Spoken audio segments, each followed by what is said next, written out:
এইভাবে শাঁসগুলোকে তুলে নেব।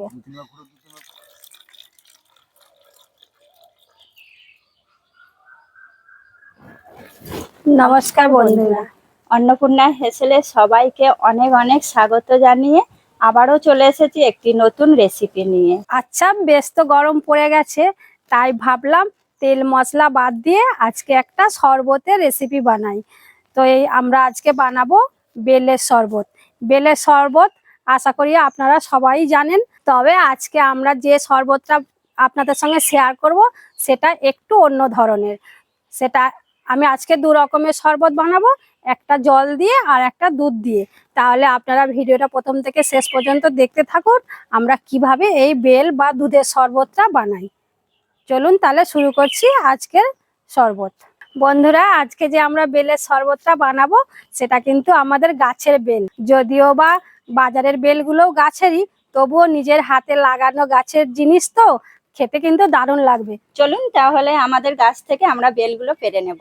দেখুন গাছে কত আমাদের বেল হয়েছে, এই গাছ থেকেই আমরা বেল পেরে নেব।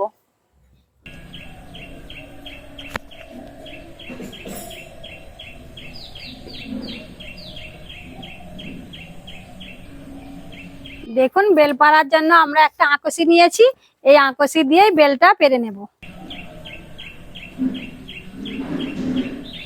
বেল পাড়া হয়ে গেছে, দেখুন এবার বেলগুলোকে গুঁড়ি নিয়ে রান্নাঘরে যাব। 3টে বেল আমরা পেরেছি।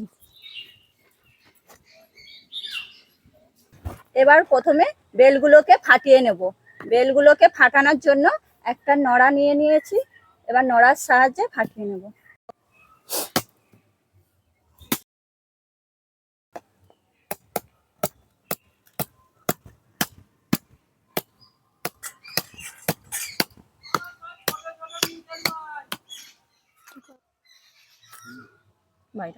দেখুন কত সুন্দর পেকেছে। এবার একটা চামচ দিয়ে শাঁসগুলোকে বের করে নেব। এইভাবে শাঁসগুলোকে তুলে নেব।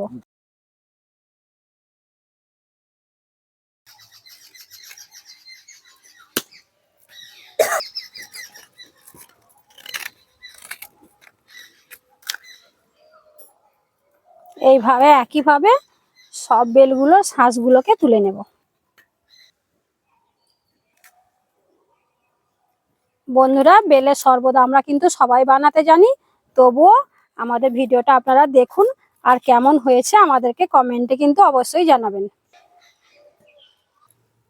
এবার এই বেলের মধ্যে যে দানাগুলো আছে সেই দানাগুলোকে ফেলে দেব। দেখুন এইভাবে একটু ধরে ফাঁকা করলেই দানাগুলো বেরিয়ে আসবে। তো যতটা সম্ভব এইভাবে দানাগুলোকে ফেলে দেব। দানাগুলোকে বেশি চটকালে শরবতটা তেতো হয়ে যেতে পারে। দেখুন এইভাবে দানাগুলোকে বের করে ফেলে দেব। এবার আমি বেলগুলোকে ভালো করে চটকে নেব। এইভাবে বেশ ভালো করে চটকে নিতে হবে, তারপর এটাকে ছেঁকে নেব। দেখুন দানাগুলো সব ছাড়ানো হয়ে গেছে। এবার আমি সামান্য একটু জল দিয়ে দেব, দিয়ে তারপরে চটকাতে থাকবো। এইভাবে বেশ ভালো করে চটকে নিতে হবে, তারপরে আমি ছাঁকবো। দেখুন একটা ছাঁকনি নিয়ে নিয়েছি, এবার আমি বেলগুলোকে ছেঁকে নেব। এইভাবে চেপে চেপে ভালো করে ছেঁকে নিতে হবে।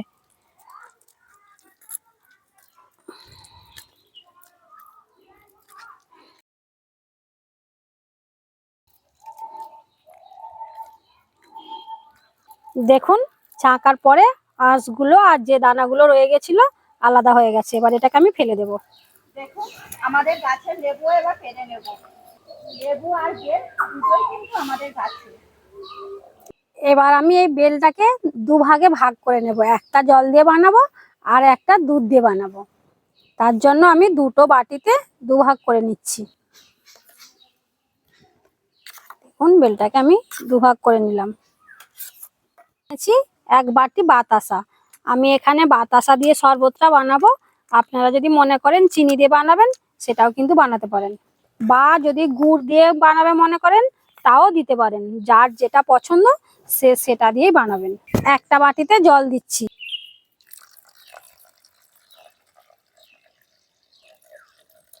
জলটা দেওয়ার পর কিছু বাতাসা এর মধ্যে ভেঙে দেব।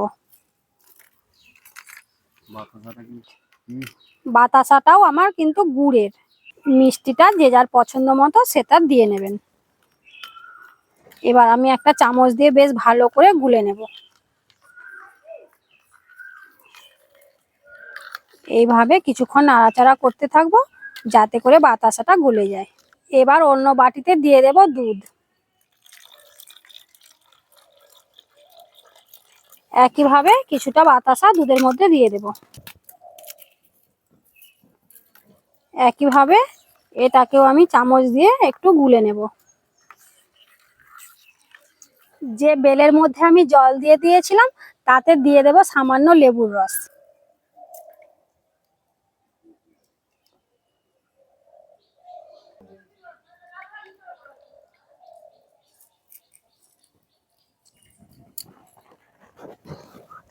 প্রথমে আমি যে বেলের সাথে জল মিশিয়ে রেখেছিলাম সেটা প্রথমে ছেঁকে নিচ্ছি।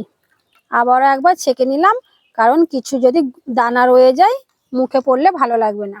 দুধ দেওয়াটা ছেঁকে নিচ্ছি।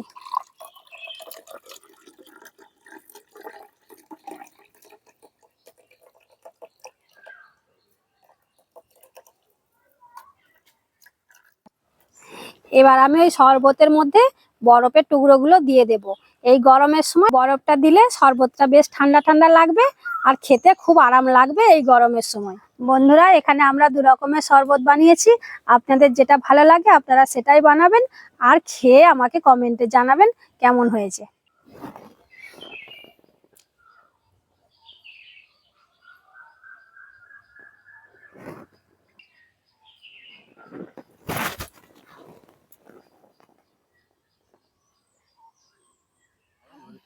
এবার আমরা খেয়ে দেখি শরবতটা কেমন হলো।